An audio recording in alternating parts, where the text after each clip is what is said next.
Welcome back to Off Watch with Ashwin. We've already covered the legal framework and the steering rules. Today, we are finishing our series with the visual and audible signatures that make Canadian waters unique. We are diving into Part C of the modifications and the entirety of the Canadian Part F. This is where we talk about the specific lights, sound signals, and safety zones you'll only find in our backyard. In Canada, we have a couple of unique lights listed in Rule 21. First, the special flashing light. This is a yellow light flashing at a rate of 50 to 70 flashes per minute. It's placed as far forward as possible and must show an unbroken light over an arc of the horizon of at least 180 degrees, but not more than 225 degrees. We also have the blue flashing light. This is an all-round blue light also flashing at 50 to 70 times per minute. For both these, Rule 22E mandates a minimum range of 2 nautical miles. On the Great Lakes, a vessel over 20 meters can swap a second masthead light and stern light for an all-round white light or a pair of them, provided they are placed correctly. Towing and pushing. If you are pushing ahead in the Great Lakes, you must carry that special flashing light at the far forward end. If you're a tug pushing or moving alongside, you use 2 towing lights in a vertical line instead of a stern light. Rule 25 lets small sailing vessels under 12 meters that are also using their engines operate in Canadian inland waters without the usual cone signal, although they can still show it. Remember this for your exams. In Canadian roadsteads, harbours and rivers, you are forbidden from showing the international constraint by draft signals, no 3 red lights and no cylinder. Rule 30 makes life more practical for barges and partly submerged objects at anchor. In inland waters, barges or partly submerged objects can use simplified white lights at the ends. In recognized mooring or booming areas, they may not even be required to show anchor lights at all. Rule 33 ensures that small push or tow boats in Canadian inland waters carry full sound signal equipment because they pose the same collision risks as larger tugs. Rule 34 rewrites the interpretation of 1, 2, and 3 shot blasts on the Great Lakes to match local practice and adds detailed meaning and overtaking protocols, including the use of radio telephone. It also introduces a departure signal for most power-driven vessels leaving docks in Canadian inland waters, except where frequent ferry operations in good visibility make it unnecessary. Rule 35 ensures that the same push-tow vessels under 12 meters give full fog signals when they are away from designated mooring or booming areas. Canada provides specific grace periods for older vessels to meet light and sound signal standards, often dating back to installations from the late 70s and early 80s.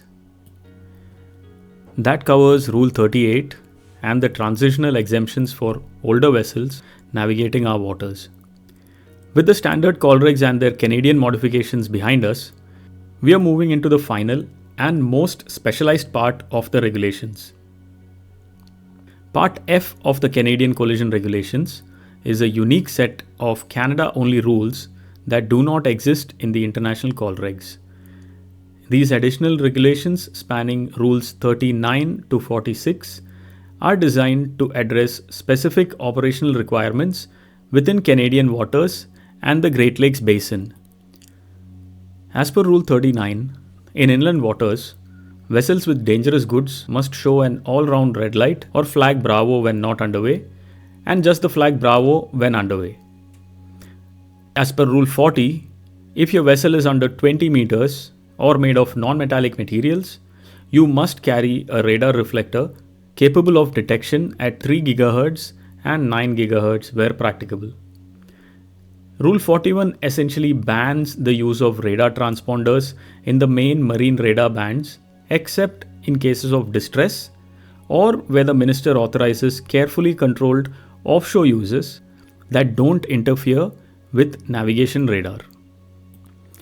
Rule 42 adds special identification, lighting, and sound signaling requirements for offshore exploration and exploitation vessels and ties them to international marking standards. They must show white Morse uniform dash flashing lights visible from all directions. Even their sound signals must blast that same Morse uniform pattern every 30 seconds. Rule 43 defines safety zones around rigs. Every rig has a default safety zone extending 500 meters from its extremities or 50 meters beyond its anchor pattern. Unless you're in distress or have specific permission, stay out. Rule 44 makes ODAS buoys and installations highly conspicuous and uniquely identifiable and allows the minister to exempt specific installations where the risk to navigation is negligible. Rule 45 authorizes certain government, police, and Canadian Coast Guard auxiliary vessels to use the blue flashing light as identification when they are engaged in law enforcement or search and rescue. Note that this signal does not give them the right to ignore the steering and sailing rules. They still have to abide by them. Finally, Rule 46 requires most Canadian vessels, except small craft under 15 meters, to have a redundant backup system for their masthead light, side light, stern light, and anchor lights. And that completes our deep dive into the Canadian modifications. Before we sign off, let's take a moment to recap everything we have covered in this 3-part series. In our first video, we looked at the administrative framework. We learned that the law applies to everyone, from Canadian vessels worldwide to any ship entering our waters. Compliance is mandatory. Definitions matter. In Canada, ship means vessel, and seaplanes are included the moment they touch or fly over our waters. Proof is required. You must carry documented proof or have permanent labels on your lights, shapes, and sound signaling appliances to prove they meet Transport Canada or international standards. In video 2, we hit the water and looked at how we actually move. The big takeaways. The current rule. In narrow channels, the vessel going with the current is the stand-on vessel and calls the shots. The Great Lakes system.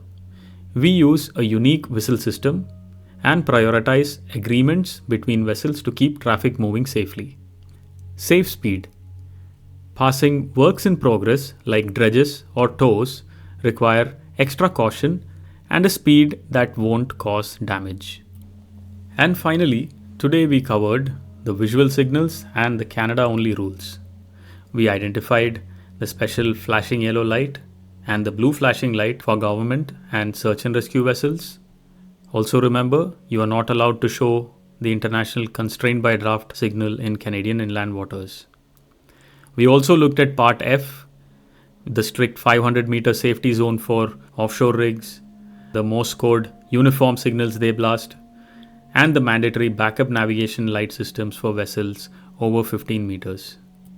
The bottom line, Canadian navigation is the International COLREGs plus our specific modifications. Always check your current notices to mariners and navigational warnings to stay updated on local conditions. I'm Ashwin and this has been Off Watch. If this series helped you feel more confident on the bridge, hit that like button and subscribe for more maritime deep dives. Stay safe, keep your eyes on the horizon, and I'll see you on the next watch.